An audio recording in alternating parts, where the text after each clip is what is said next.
The following is a presentation of the Belly Up Sports Media Network.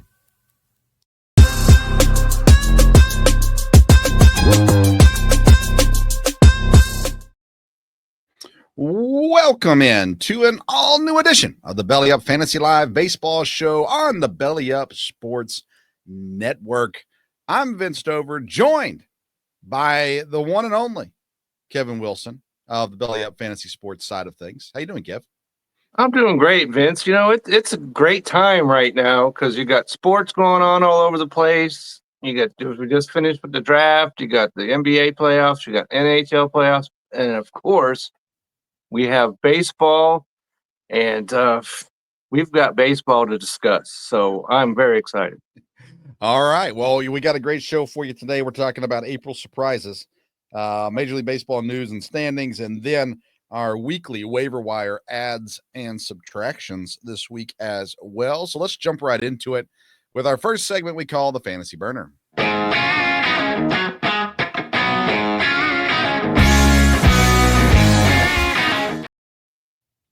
Fantasy Burner is presented by BellyUpSports.com. It's the place where you find all of Kevin Wilson's articles and all kinds of other information, whether it's fantasy side of things. The fantasy football side will be kicking up pretty soon as well. But, of course, all of Kevin's articles there and then all the other sports news out there as well on the BellyUpSports.com website. So check that out. And then, of course, the Belly Up YouTube channel. Belly Up Sports YouTube channel has all the Belly Up Sports shows there for you as well. So lots of content coming out these days for sure.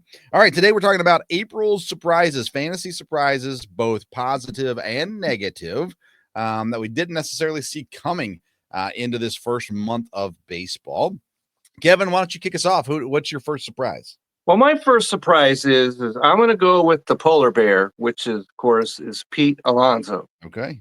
Up there with New York. And didn't know for sure what exactly to make out of Pete Alonso because he was sitting there on the sideline for much of the offseason and didn't know where he was going to sign or any of that.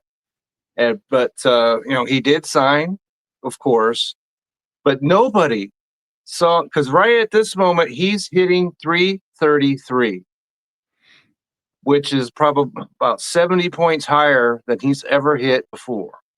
Yeah. And so he's doing everything up there. He's got 6 homers, 26 RBIs, 17 runs, hits in 8 of 9 games. The Mets have the best record in baseball at the present moment. And he's the MVP, not Juan Soto. Juan Soto's hitting 248 with just 3 home runs. And so not surprised that, he's hitting home runs because that's what Pete Alonso does, but nobody could have possibly imagined he would be hitting 333 here at the end of April. Yeah. Yeah, it's it's been an interesting start for sure. The Mets as a whole, we'll talk about them more in the next segment. I'm going to go with another first baseman since we're on the topic. How about Detroit's? We talked about him a little bit last week, Spencer Torkelson. Right. Who has almost already matched his major numbers from last season in this short season so far. Last year in 2024, he played 92 games. He had 10 home runs, 37 RBIs, 0 stolen bases. And the short season so far, he's played 27 games. He has 8 home runs, 2 less than last year, 24 RBIs, 13 less than all of last season, and 1 stolen base, 1 more than all of last season as well. On top of it, he's batting .263. That's the best he's on pace to be the best of his Major League Baseball career. Last year, .219. In 2023, he hit .233. So .263 right there. His on-base percentage is way up as well. Slugging percentage way up as well. His OPS is drastically up. Also. So Spencer Torkelson, what he's doing here early on this season, coming into the season, I mean, there was potential we wouldn't see Spencer Torkelson this season in a very limited role at the very least. And what he's been able to do to start off the season is incredible. It is incredible because as we talked about last week, he had 1 foot in the grave. Yeah. And I would not have been surprised if we didn't see him in a major league uniform ever again. And so this is truly a surprise.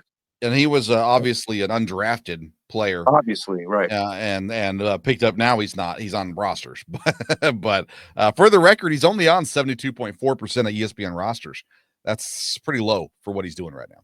It is. And so, I'm going to double down with the first base right here position. And if let's say I'm going to ask you right now, who do you think leads the major leagues in runs batted in here at the end of April? Man, I would guess Eugenio Suarez with the route he's been on. Well, would be a good answer. However, it would be incorrect. Okay. So the leader, unbelievably enough, is Wilmer Flores of the San Francisco Giants. Okay. And so he has 7 homers and 28 RBIs. That's the major league high, at least going into today. And so he's got 13 runs. All right. And so he's another guy, obviously, that you could have picked up as a free agent off the waiver wire. And that's no longer really the case. But there is zero chance that anyone would have guessed that here we are at the end of April and the leader in RBIs would be a Giant, first of all. And if you were told it was a Giant, Wilmer Flores would not be on your top 3 or 4 or 5, probably. You're right.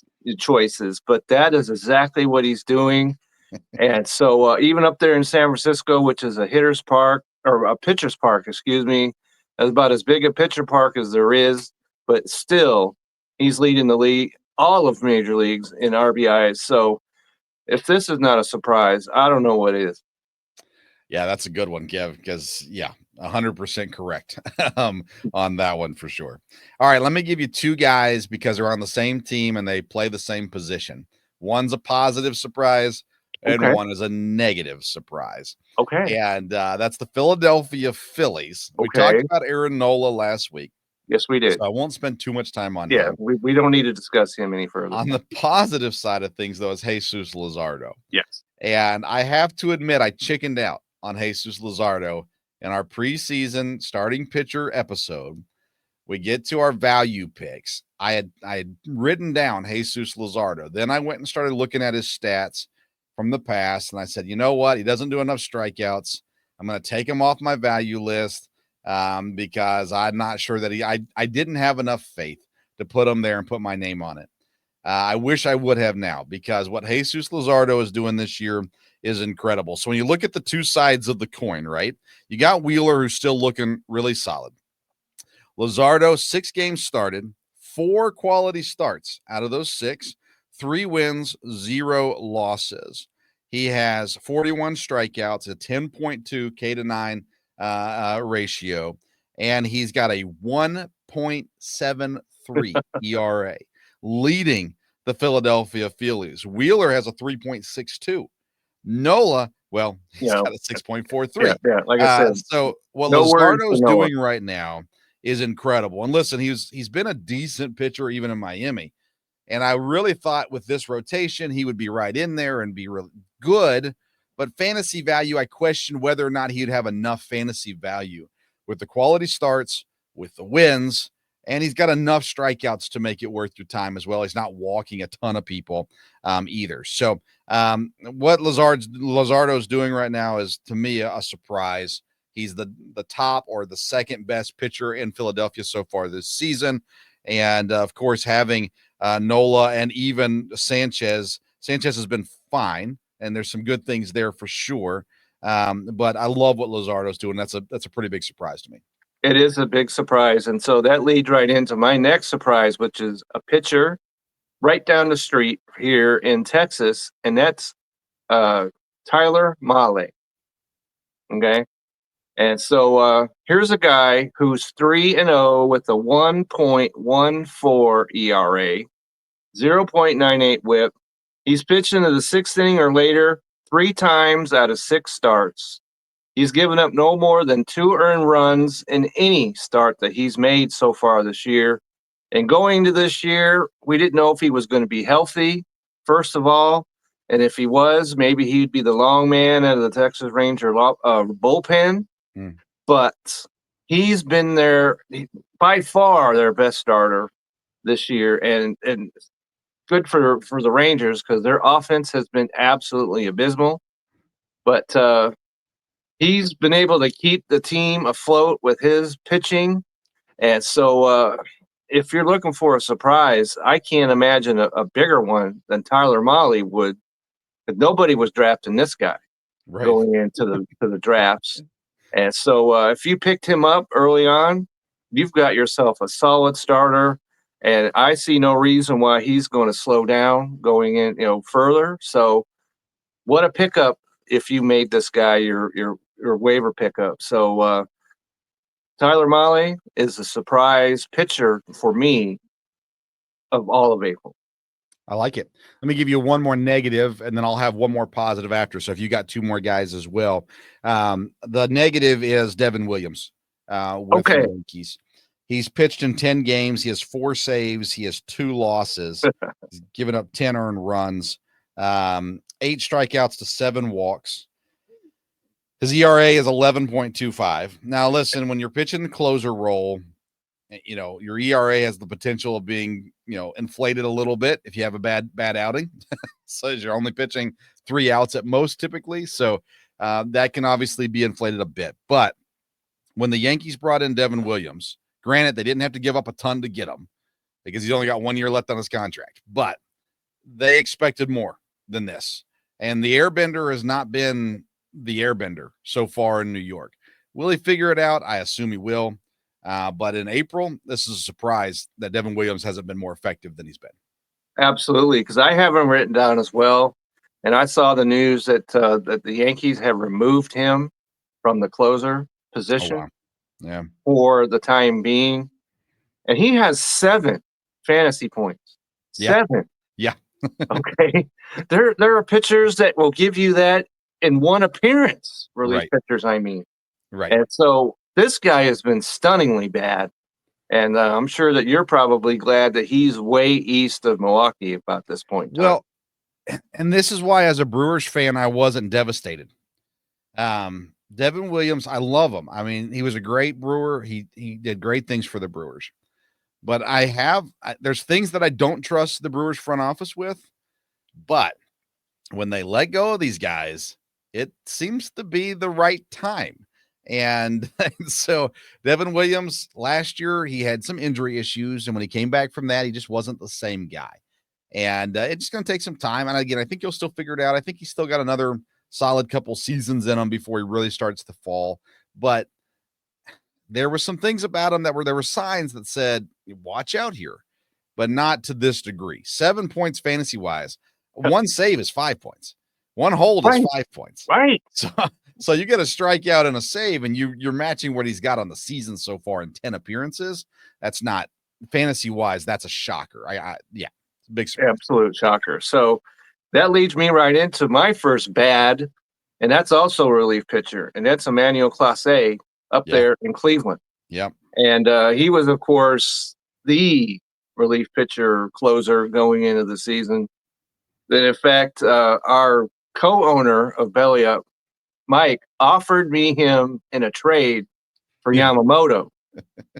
Okay. And so I graciously declined that. Yeah. And because I considered it for a minute, because this guy is the closer. Right. And I sure am glad that I've decided to turn that down, because Yamamoto's been awesome as a starter. But he's 3-0, has 4 saves. Okay, that sounds well and good enough. But 7.15 ERA, 2.03 WHIP. There's no chance you want your closer to have a 2.03 WHIP, walks and hits per innings pitched. And so he's given up 2 or more runs 3 times. Okay. And so that is just awful. Yeah. And so I would certainly expect that he's going to turn that around. He has not lost the closer role like Devin Williams has, but so far, Emmanuel Clase has been a crushing disappointment. I know Mike took him, and a lot of other people drafted him very high up. and he has certainly not delivered in any shape or form so far this season. I like it. All right. My last surprise is a positive one. Okay. And it's extra positive because it's from my Milwaukee Brewers. Okay. It's second baseman Bryce Terang. Okay. Now, if I told you Bryce Terang led the Brewers in stolen bases, that wouldn't surprise you. That's what we expected from Bryce Terang, was to steal bases. The Brewers, by the way, have stolen 36 already this season. Well, it helps if you steal 18 bases in one inning or whatever it was. It helps. Terang, though, has also 3 home runs, 15 RBIs, 9 walks. He's batting .319. Terang is as of this exact moment, the leader in fantasy points at the second base position. He is. He's number 1. And when you look at that, and you go, now you look at the other names up there too: Tommy Edman, Brendan Donovan, Jorge Polanco, Bryson Stott. Those are not the names you anticipate in April to be the leaders at second base. No. I had Simeon on my list. I'm not going to talk about, but it was one of the names on my list, those kinds of things. But Bryce Terang has provided consistency in Milwaukee that they desperately needed. And what he's doing now is giving them options in the lineup, and he's obviously building his own fantasy value as well. We both had him in the top 10 of our second base rankings, but we had him down at 9 and 10. Right. For him to be leading in the clubhouse right now, doing more than just stealing bases, he's getting on base consistently. And if he gets on base, guess what? He steals bases. So it all works together fantasy-wise. I love Bryce Terang. I have him on some teams, obviously, as well. But he's outshining what I expected here in April from him. And I love to see it because defensively, we know how great he is. But fantasy, that doesn't really matter. So right. The fact that he's doing so well offensively at the same time is an awesome addition to it. And quite honestly, a surprise for me. It is. I had him written down as well, but I figured you were going to go there. And so I'll let you have that one. Okay. And so one last one, the negative surprise, and this is going to not make you happy. Uh-oh. Because you have him on your team, and that's Zach Gallen of the Arizona Diamondbacks. Yeah. Okay. Here he is, and I expected him to be like 1A or 1B of the starters for Arizona. Now, Corbin Burns has not been great either, but Zach Gallen's 1 and 4. Okay, 5.57 ERA. He's walked 15. That's not good. Okay, and he's 82nd overall as a starting pitcher. That is not good. Can't have it. Can't have that. And so I expect, like I said, I expected him to be the semi-ace, if not the ace, because he's been the ace of there for years now.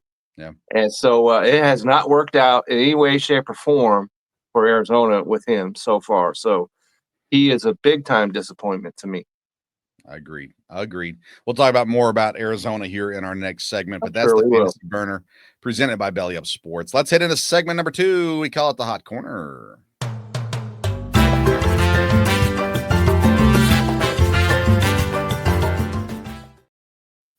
The Hot Corner is presented by Righteous Felon Jerky. Join the flavor revolution at righteousfelon.com and use the promo code BELLYUP. You're going to get 15% off your purchase. There's been a lot of just kind of random baseball news over the last couple of days. Eugenio Suarez, 4 for 4, 4 home runs. What he's doing this year, nuts. Absolutely nuts. And I will pat you on the back, Kevin. You have been a Eugenio Suarez proponent for a couple of years now. And I've always kind of chuckled at you about how someone's going to bring up Eugenio Suarez. We're talking about third baseman. He's going to bring up Suarez. Well, my golly, he's doing it in every way that he needs to be doing it right now. And to go 4 for 4, the 19th person, I think it is to ever do this, to hit 4 home runs. So, man, that was quite the game the other day. It was. And this highlights what I was mentioning about Arizona earlier, because he hit 4 home runs, but he's only the second player to hit 4 home runs, and his team lose the game. Yeah. Okay. And so this highlights the pitching issues for Arizona that I was mentioning just a minute ago. And so, but yeah, only the second player ever to have 4 home runs and his team lose the game. So It's good on him that he did that, but come on, Arizona. You've got to win. If you score, guy hits 4 home runs, and they only scored 7 in the game and lost 8-7. Yeah. So not good offensively. Let's go. Yep. Jazz Chisholm had his 1-game suspension reversed. Any comments on that? I have him in my fantasy team, so I'm glad to see that. But he probably should have gotten that suspension. And you can't go on an open. We mentioned this last week where you go out and say something on social and cuss out an umpire.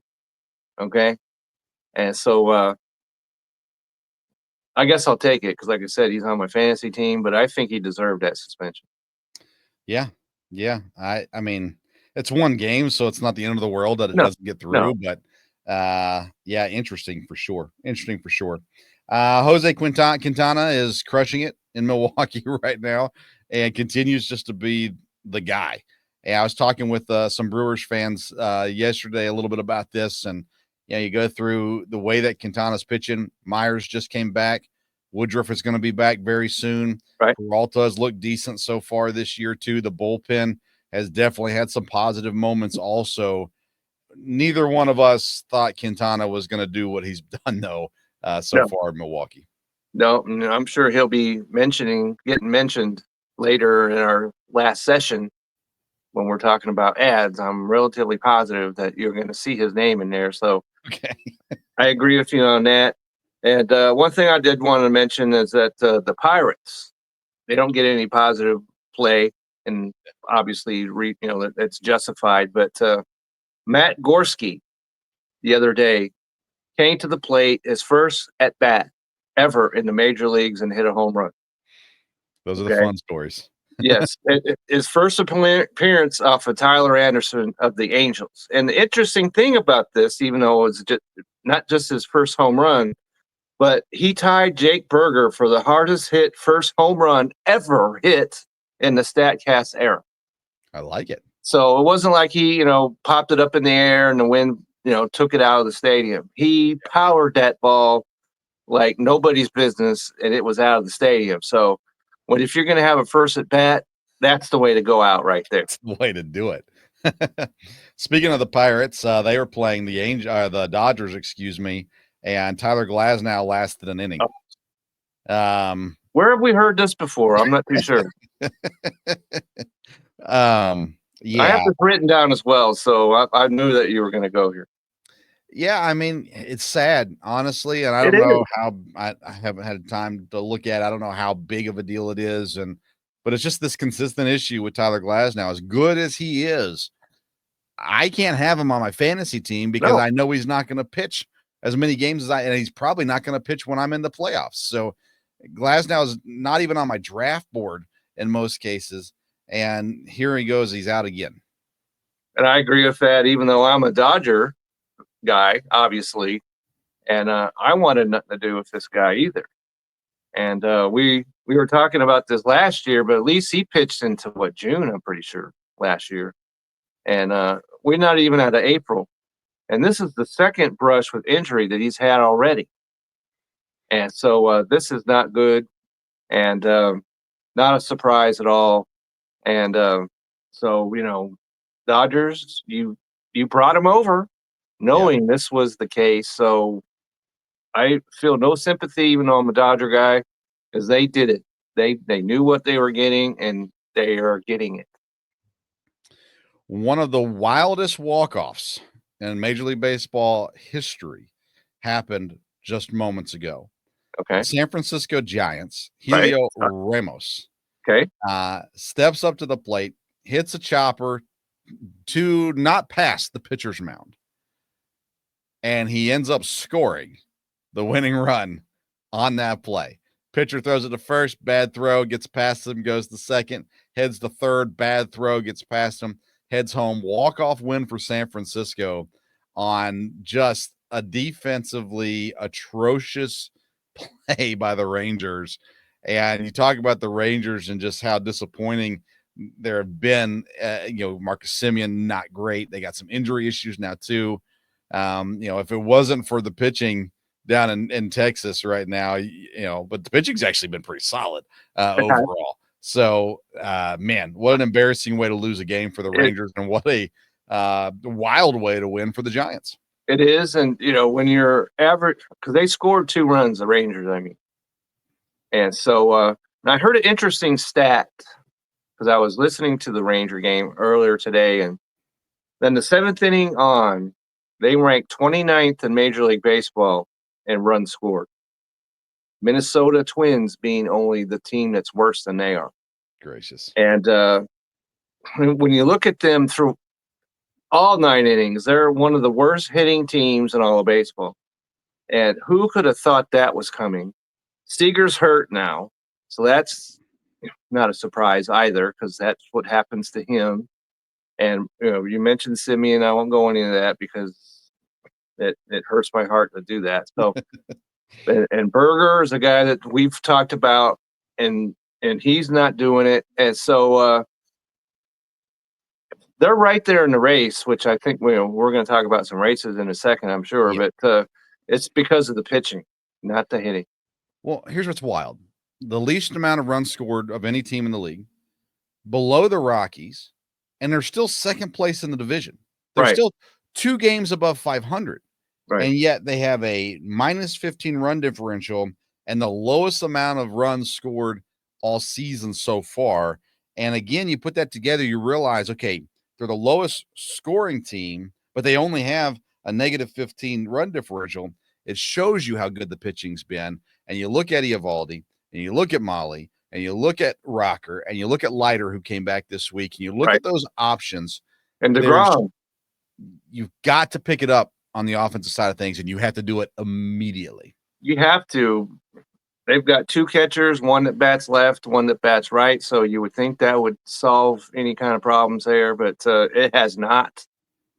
And Garcia out in right field, he's plunged. Ever since they won the World Series, he has stepped off the face of the earth. Yeah. And so it hasn't worked out for them offensively. So they've got to get this turned around. The Rangers do, because despite everything that's happened, they're just a game out of first. And so if they start hitting the ball, who knows what could happen. Right. Let's keep it in the AL West, because it's a tight race right now. First place to last place is only 3.5 games. Right. So Mariners are on top by a game. Rangers second. Astros just a game and a half back from the Mariners. The A's are 2 games back, and the Angels 3.5 back. You look at this division, and there is, for lack of a better term, parity. And it's not the kind that you want if you're an AL West team. None of them are playing elite baseball. The Mariners are scoring runs, but surprisingly enough, they're giving up a ton of runs. And so the pitching has been the problem in Seattle versus what we expected them to be, the best, at least maybe the second best pitching rotation in the league. And they're just not being that right now.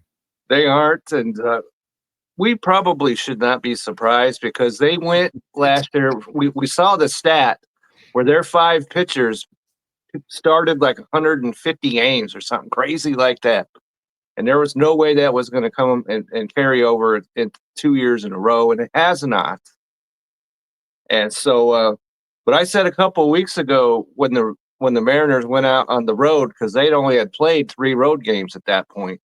Yeah, they're going to have to show me on the road. Well, they went out and went 6-3 on their 9-game road trip, and so that showed me a lot of fortitude on their part. So I've turned around a little bit on the Mariners, because go 6-3 on a road trip, that's solid.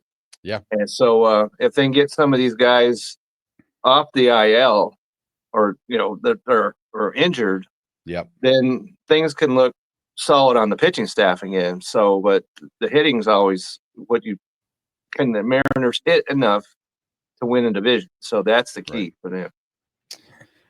In the AL Central, Guardians are trailing the Tigers. Tigers lead the division 18-10 on the year. Best record in the American League. They're 13-3 at home. So dominant at home, 5-7 on the road. Guardians 15-12. They're 2.5 back. Royals 4.5 back. Twins 6 back, and White Sox 11 back. The No Guardians reason. and Tigers, the only above 500 teams in the Central right now. The Tigers, the only team in the Central with a positive run differential, and that's 42. But here's what I want to tell you about the Guardians. Their record is so even at home and on the road that I think they're still by far the most dangerous team as far as the Tigers have to worry about in the Central right now, just because the Royals are 3-10 on the road. So anytime they play a road game, you can almost chalk that up to a loss. The Guardians, on the other hand, are basically 500 on the road when the Tigers are slightly less than that. So I think Guardians and Tigers are going to battle it all season. I don't anticipate the Royals. I mean, they're only 4.5 back, and we got a long way to go. But I don't know, Kevin. The Royals, I don't see them as a legitimate threat right now. I think this is Tigers and Guardians the rest of the way. And I'm really, we could talk about surprises that because the Royals, I expected to be a better hitting team than this. Yeah. And they just have not been. And so they've got to put the bat on the ball. And I thought that maybe Lugo was going to take a step back. He has not. Right. He's looked solid. Yeah. And so the Royals put bat on the ball. They might be okay. And so, but they've got to get it going and don't let these other two teams run away with it. In the East, the Orioles, so disappointing, 10-17. And again, it's been pitching, which is what we expected from the Orioles. Bad pitching, and boy, howdy, do they have bad pitching. Yankees 2 games up on the Red Sox, 3 games up on the Rays, who are at 500 right now. The Jays are at 13-15, 4 games back. You look at this division, and I will be shocked if the Yankees don't dominate by the end of the season and run away with this division. But the Red Sox, we knew they were improved. The question is, how good are they going to be the rest of the way? I think they're a playoff team at this point, but I just think the Yankees are so much better than everybody else in this division. I think so as well. I've liked what Christian Campbell has done for the Red Sox. Yep. And talk about a guy who nobody thought that he might, because he stunk up the joint in spring training, but the Red Sox still gave him the job, and he has produced. And so Brian Bello just came back off the IL, and I was contemplating picking him up. Somebody already did that, and so I think he can be a solid pitcher. So I think the Red Sox are going to be okay. Tampa, I still expect because they played the fewest road games so far. Yeah. And so that's going to catch up to them. And I really don't know what's going on other than their pitching. Sorry, then, we've thought that we knew it was not going to be good, but it's sorry. And so the Orioles, they're burying themselves. I think it might be too late already for them. Yeah. I mean, heads are going to roll in Baltimore. That's just the way it goes. Right. There's going to be changes, and they may come sooner than later, honestly. Right. So we'll see. National League West, we've come to the end of another week, and the Giants are on top still. They're only a half game up on the Dodgers, and they're only a game and a half up on the Padres. They're 3.5 up on the Diamondbacks. If you don't include the Rockies, this is the best division in baseball right now. And the Giants continue this is our theme for the day, surprises. The Giants continue to surprise us. Their pitching has been very solid. The only team really better the only team better than them in the division pitching wise has been the Padres, which we would have thought it would be the Yankees. But here we go. And this is going to be this run throughout the entire year. 4 teams in the West that'll be vying for playoff spots. And right now, the Giants they're 10-6 on the road. That's 10-6 on the road. They're right. 9-4 They at home. played the Yankees on the road. Yeah. So far, they played the Phillies on the road so far. They're so 15. They've done it. They're 15-7 against teams greater than 500. And you're not going to find, I don't think there's anybody better than that in the league. I'm looking real quick to see, not even close. No one, the Cubs, them and the Cubs are dominating on the road. Everybody else has been just average to below average. So what the Giants are doing is really impressive right now. And I honestly, what the Padres are doing too, I mean, we can talk about the Dodgers, but that's what we expect. We expect the Dodgers to win baseball games.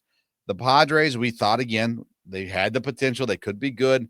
they've been consistent, and that has been what's failed them the last couple of years is consistency. And they've done this through some injuries. Jackson Merrill's been out, Right. and they're still able to succeed right now. So this is going to be a really fun division the rest of the way. It is, and it's really surprising that the Padres are doing this because, as you mentioned, Dylan Cease has not been Dylan Cease so far. Yeah. And so if he throws on that switch, then they're looking really good. And the Dodgers, the biggest surprise to me is that they're at +7 or +9 run differential. I expected that would be way higher than that. So they're winning games, but they're not dominating games. And so that's going to bear watching throughout the season. And Arizona, we've talked about them already.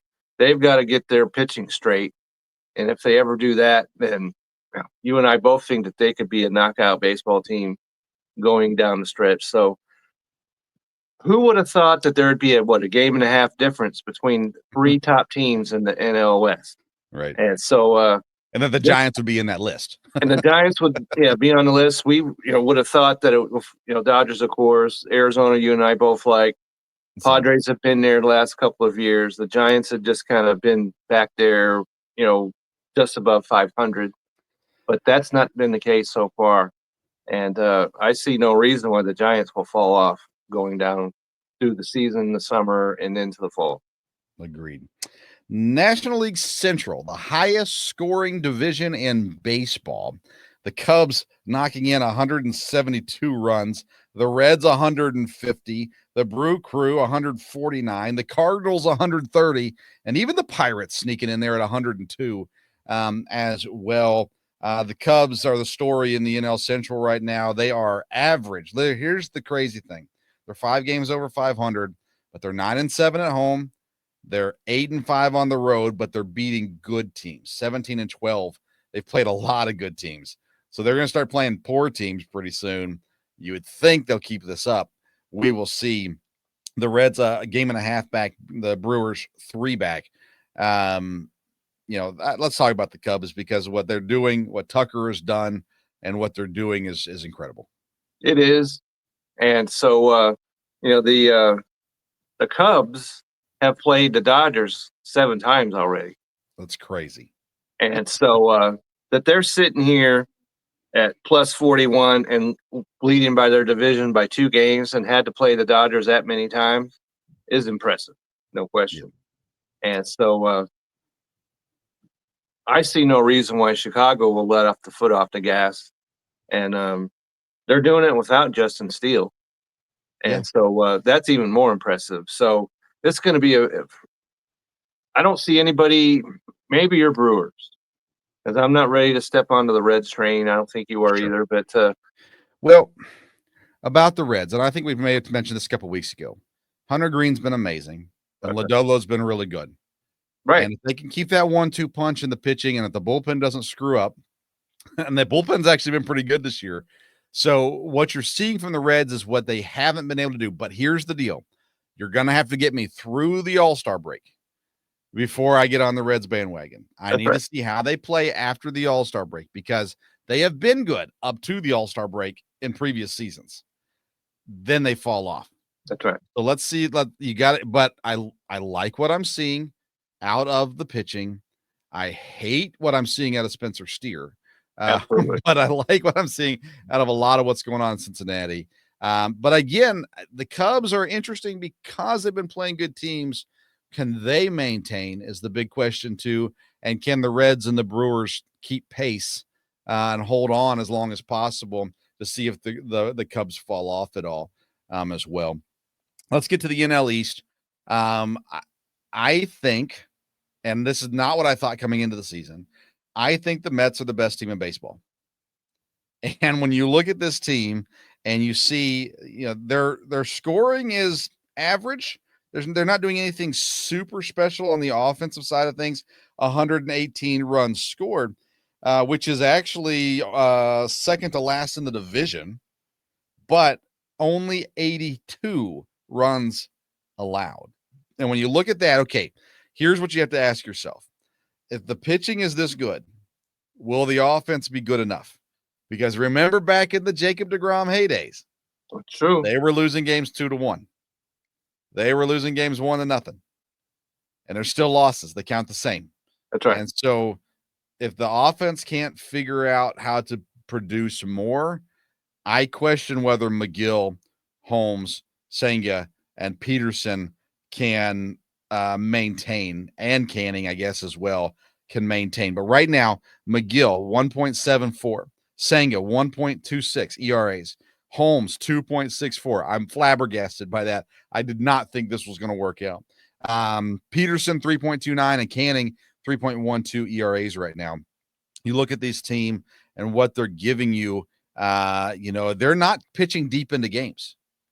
There is the leading Mets pitcher in quality starts is 2 quality starts, and you get that from Kodai Senga and from Peterson. The other pitchers only have 1 quality start, so we're talking about getting past the 6th inning and in a game. What is it? 3? I think it's within 3 runs or something like that. Right. And so you look at that and you go, okay. So what are you seeing? You're seeing that the bullpen is pitching lights out right now. And Diaz has been really good again, 7 saves. He also has a win in that too. And by the way, not only has the pitching been good, the McGill has 2 losses on his record, 3-2. No other Mets pitcher has more than 1 loss on their record at the moment. So what they're doing right now in the Mets, and although the offense scares me because it's not been dynamic. So if they can get that figured out, then, and we talked about Alonso earlier, good start to the year. Lindor, decent. Nimmo has been decent. Soto's been below average, in my opinion, from what he should be doing. Right. But you sit here at the end of the day and you go, okay, they're doing enough. Will it be enough, though, if the offense doesn't get better? Well, so far, because you look at this, Philadelphia is negative in run differential. Yeah, they're at 0 technically as of okay. small. Yeah. Okay, well, they came in at 0-2, at 2 below. Okay, 2-0, yeah. Okay, and 4.5 out already, and we haven't got to the end of April. Just about, but still, 4.5 is a lot of games to be behind in 1 month into the season. Yep. And so all these other teams have flaws.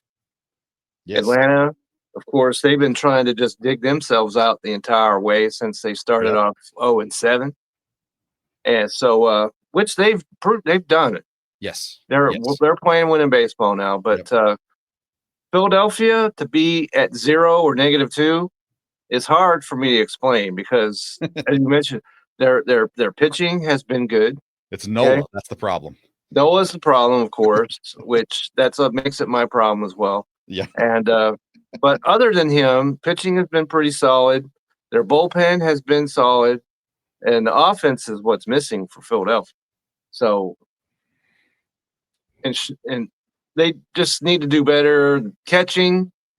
Unfortunately for me, because I didn't take a catcher till later, and so that's not been working out very well over there. And so, the Mets are in a good spot right now. There's, of course, other teams can fire up, but if Mets continue to play like this, they're going to win the division.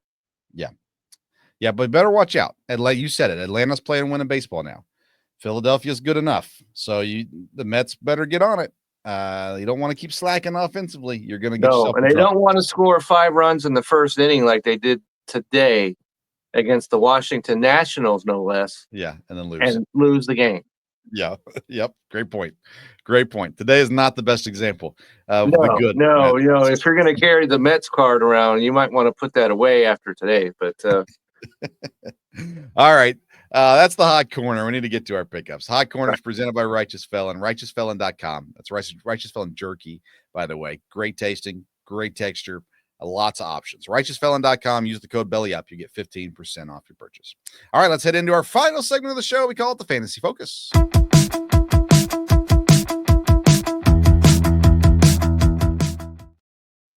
All right, Fantasy Focus presented by SeatGeek. You're going to go to a game? Well, you got to get tickets. How are you going to get tickets? You go to SeatGeek.com. Use the promo code BellyUpSports. You're going to get $20 off your first purchase. All right, Kevin, I don't have any drops. I did not get to my drops this week. So If you've got some drops you want to throw out there real quick. Well, I'll just throw them out really quickly. There's one pitcher that we've talked about before, and that's Andre Palante of St. Louis. Yeah. He was pitching well. That's over with now.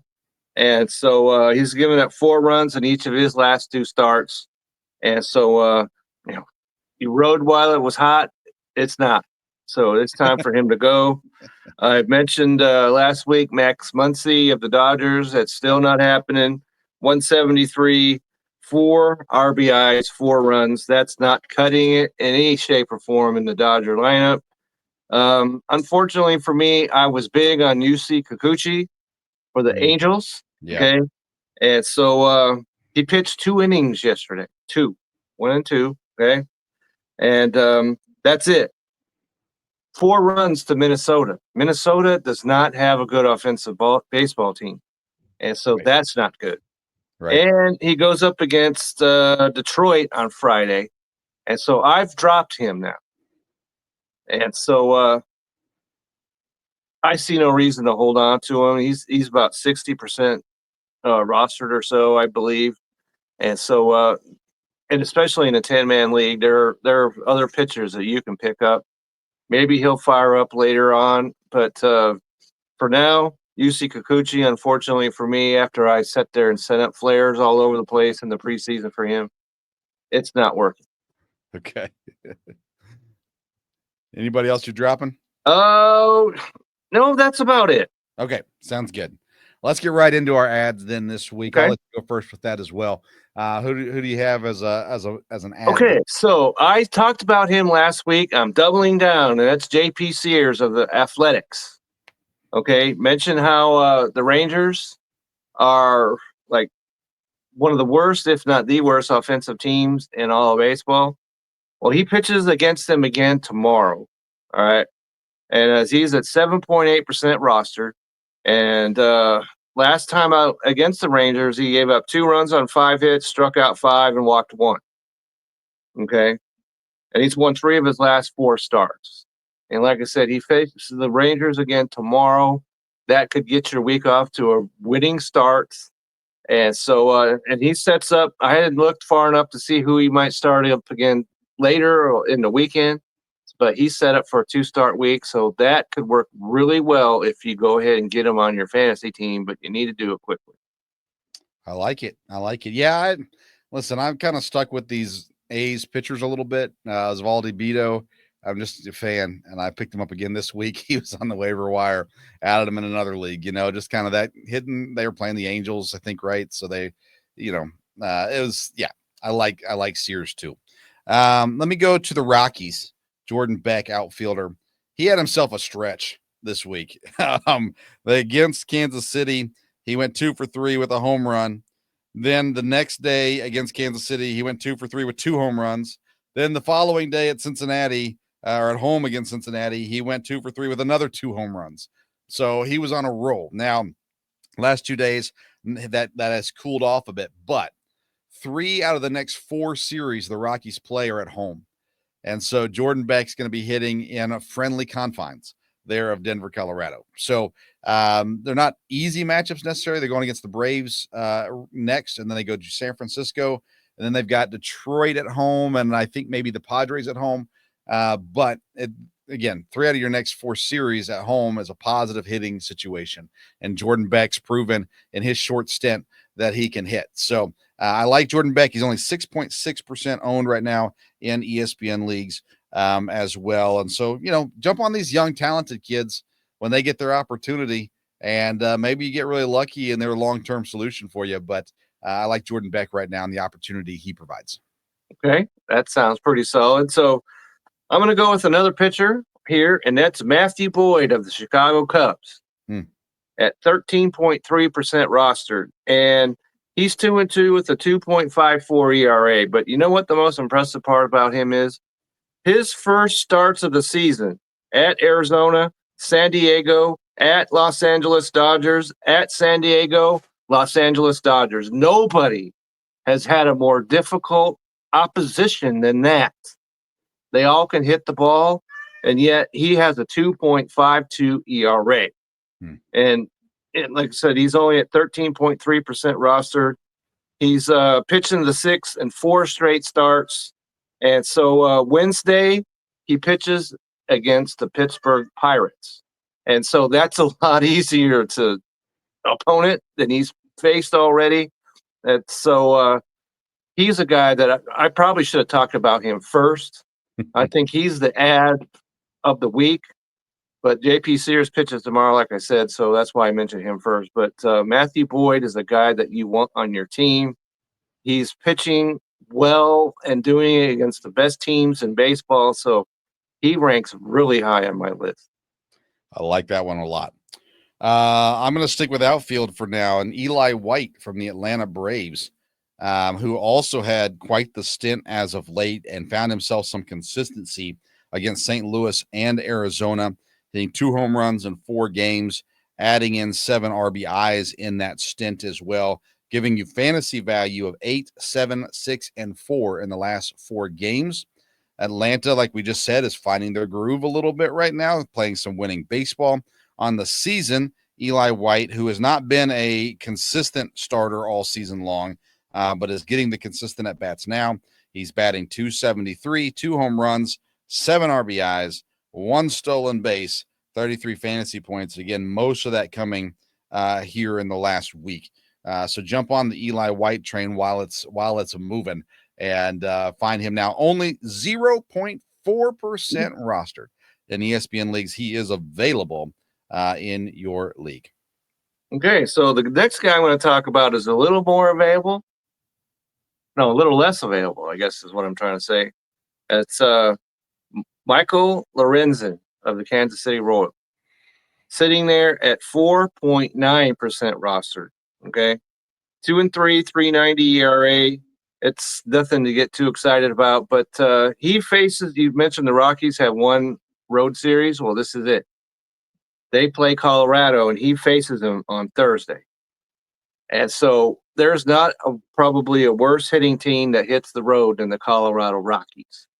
And so this is a guy you want to keep an eye on. You may not want to add him too early in the week, but keep an eye on him, add him, and then send him packing right after that. But it's a quality start there in Kansas City to me. So 4.9% rostered. He's available, so add him. All right, Kevin, this next one is specifically for you. Okay. You talked about catcher and things not going as well as you'd like it to go so far this season. So here's the catcher for you, although he's not available in our league, so you have to trade for him. But he's a rookie catcher who, out of just pure fortune, other guys getting injured, gets the call up in Miami. And I don't know how you say his name. I would have said it was Augustine Ramirez, but it's not spelled that way. So Augustin Ramirez, I apologize for not knowing his name properly. He has quickly jumped up to 15.1% roster, but Ian, he has 5 games so far this season that he's played, 3 home runs, 1 stolen base, 5 RBIs, hitting .474, and as an average right now in Miami. He is catcher and first base eligible as well, but he is playing at catcher for Miami, and he is a rookie. So again, kind of going on what I was saying with Beck. You get these young guys, take a swing at some of these young guys, because if it works out, then you were on board early. But my dad already is rostered Ramirez in our Belly Up League, but he may be available in other leagues as well. So Augustin Ramirez or Augustine Ramirez, however you say it, Augustin, I don't know. But either way, he's the Miami catcher. Go find him. He's in a hot streak, and he's only played 5 games to start off his MLB career. It's looking good. Okay, so next thing I'm going to go with is Zach Neto of the LA Angels, shortstop. Okay, he started the season. He was injured. Okay, he had a great rookie season last year. Okay, and so he's at 17.8% rostered. He's played 9 games since he got back to the big leagues. He's hit .294, hit 3 home runs already, 5 RBIs, 3 stolen bases, 5 runs. So he's providing all of that.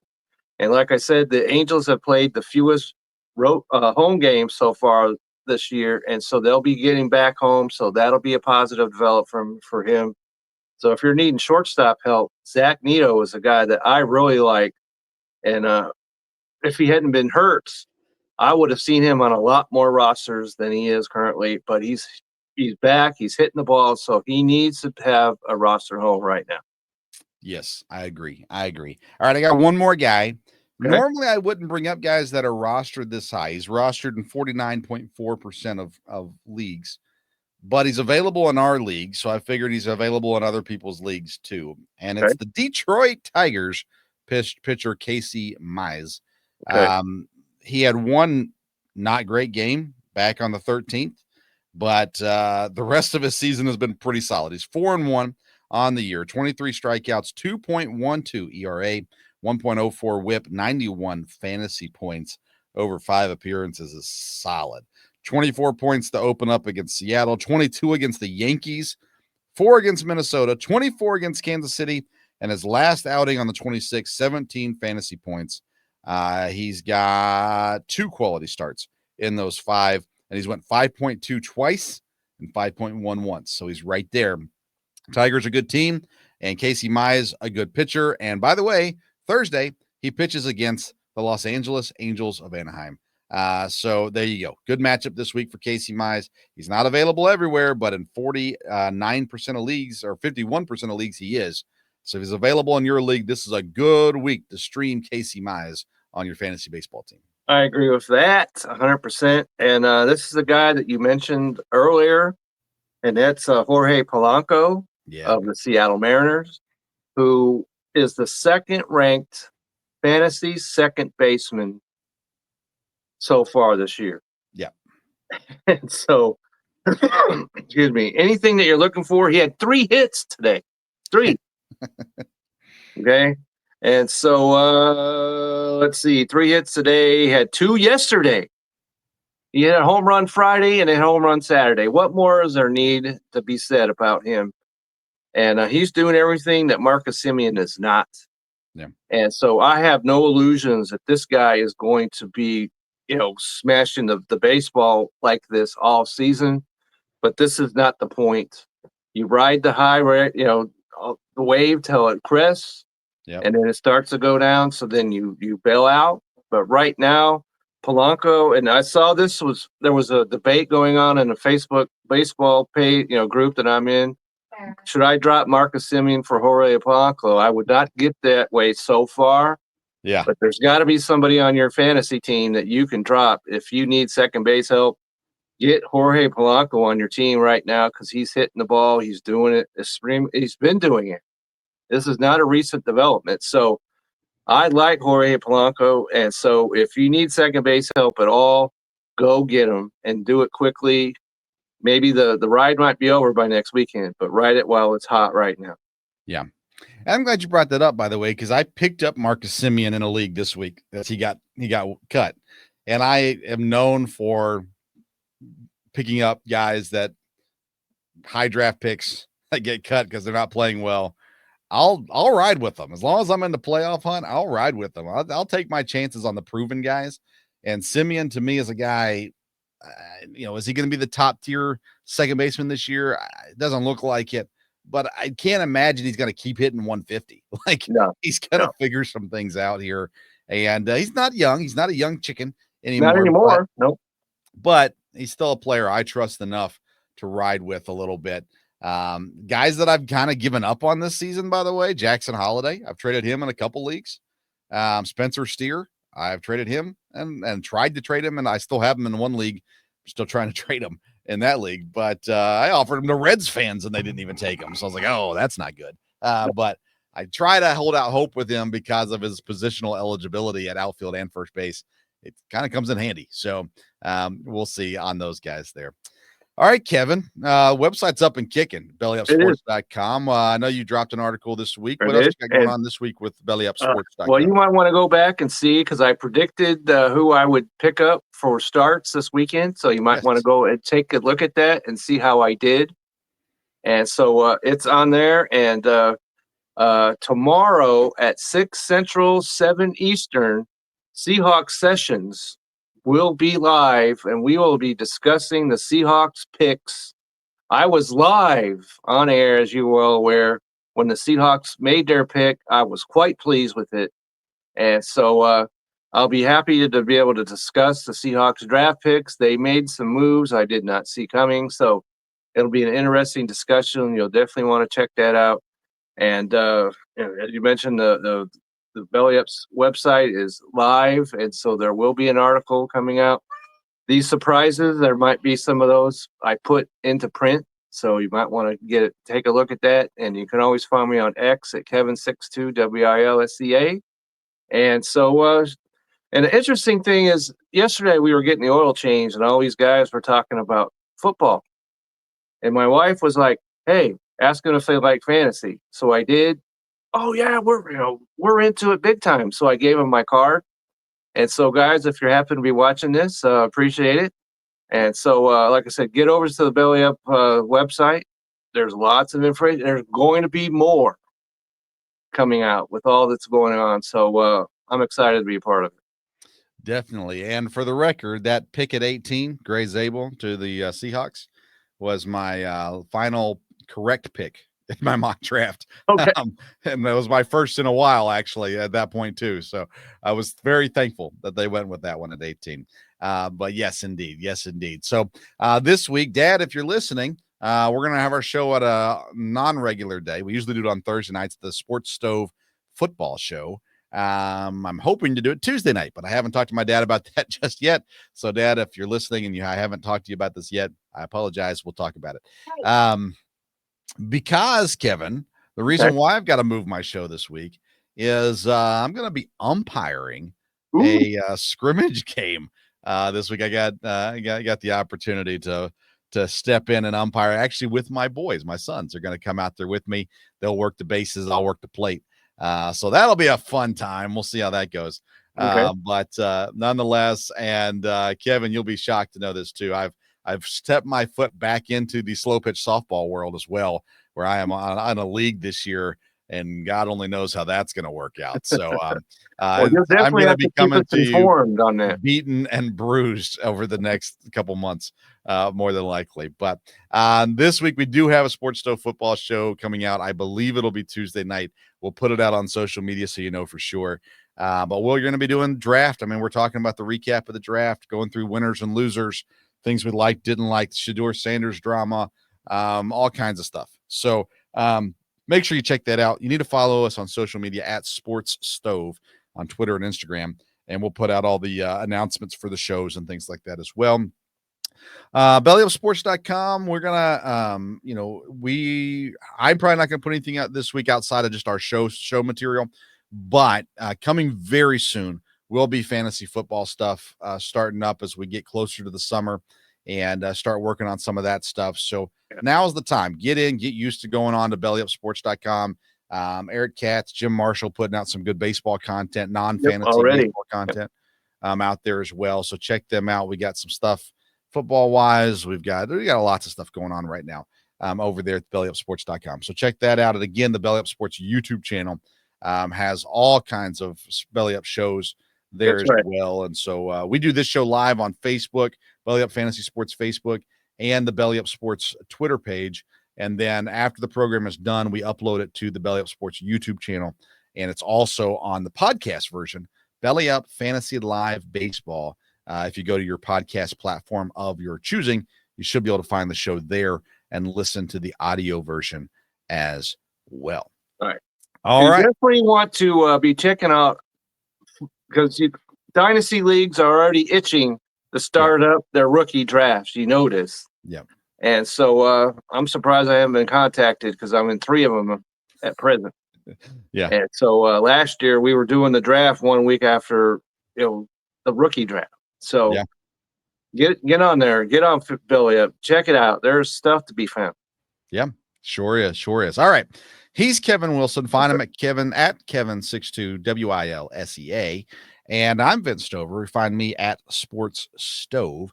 We'll be back next week with more fantasy advice and baseball opinions right here on the Belly Up Sports Network. Thank you for tuning into this edition of the Belly Up Fantasy Live Baseball Show. Enjoy the rest of your week in baseball. That's right. Have a great week.